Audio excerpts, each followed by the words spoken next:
سلطان الاولیاء شیخ عبد القادر جیلانی رحمۃ اللہ تعالی کی شان کتنی نرالی ہے کہ ایک بار آپ نے ایک مجلس کے اندر کمال کا جملہ ارشاد فرمایا اور آپ فرماتے قدمی ہادھی علی رقبتی کل ولی اللہ، میرا یہ قدم اللہ کے ہر ولی کی گردن پر ہے۔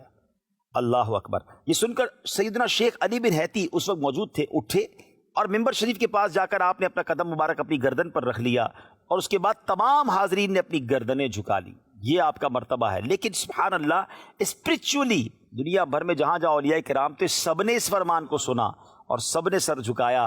ایک روایت کے مطابق حضور خواجہ خواجگان خواجہ غریب نواز رحمۃ اللہ تعالی علیہ ان دنوں میں خراسان کے دامن کوہ میں عبادت کرتے تھے۔ یہ اعلان تو بغداد میں ہو رہا ہے اور وہ خراسان میں موجود ہیں، مگر وہاں جب بغداد میں غوث پاک فرماتے ہیں قدمی ہادھی علی رقبتی کل ولی اللہ، تو خواجہ غریب نواز اپنا سر جھکاتے ہیں، اتنا جھکاتے ہیں کہ سر مبارک زمین تک پہنچا اور فرمایا بل قدماک علی رأسی وعینی، بلکہ آپ کے دونوں قدم میرے سر پر ہیں، میری آنکھوں پر ہیں۔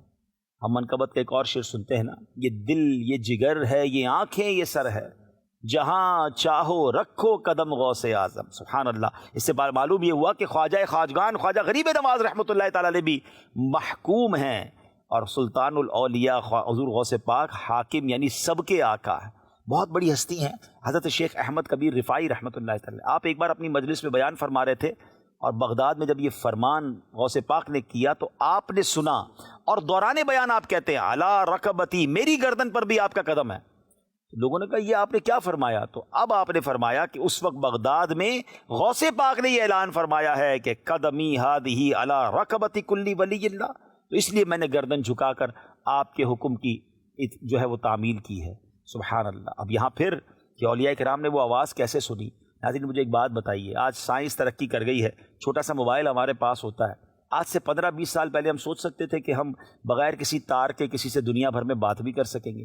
صرف بات نہیں، اب تو دیکھ بھی سکتے ہیں، ویڈیو کال ہو سکتی ہے۔ تو 200-400 روپے خرچ کر کے انٹرنیٹ کے ذریعے ہم دنیا بھر کے لوگوں سے ہم بات کر لیں۔ بظاہر کوئی تار نظر نہیں آتا، کوئی کچھ چیزیں سمجھ نہیں آتی، مگر ہماری آواز ہماری ویڈیو سب پہنچ رہی ہوتی ہے۔ تو سائنس نے کرامتوں کو سمجھنا تو آسان کر دیا ہے۔ جب آج دنیا کا بندہ عام انسان انٹرنیٹ کے ذریعے دنیا بھر میں بات کر سکتا ہے، تو کیا اللہ کے اولیاء تو سبحان اللہ رب کے پیارے ہیں، جو کائنات کا خالق ہے اس کے پیارے ہیں، تو کیا اسپرچول کنیکشن کے ذریعے، روحانی کنیکشن کے ذریعے وہ ایک دوسرے کی گفتگو نہیں سن سکتے؟ تو میرا خیال ہے یہ باتیں سمجھنا اور آسان ہے۔ آئیے شعر کو سنتے ہیں کہ جو فرمایا کہ دوش اولیاء پر ہے قدم میرا۔ دوش اولیاء کہتے ہیں اولیاء کا کندھا، یعنی اولیاء کا شانہ۔ لیا سر کو جھکا کر سب نے تلوا غوث اعظم کا۔ تلوا کہتے ہیں جو ایڑی اور پنجے کے بیچ کا حصہ ہے، پاؤں کے نیچے کا حصہ، اس کو کفے پا بھی کہتے ہیں۔ تو سبحان اللہ، اس شعر کا مطلب یہی بنے گا کہ جب آپ نے یہ فرمایا کہ میرا یہ قدم اولیاء کی گردنوں پر ہے، تو سارے اولیاء نے سر جھکا کر وہ قدم اپنی گردنوں پر رکھا۔ سبحان اللہ۔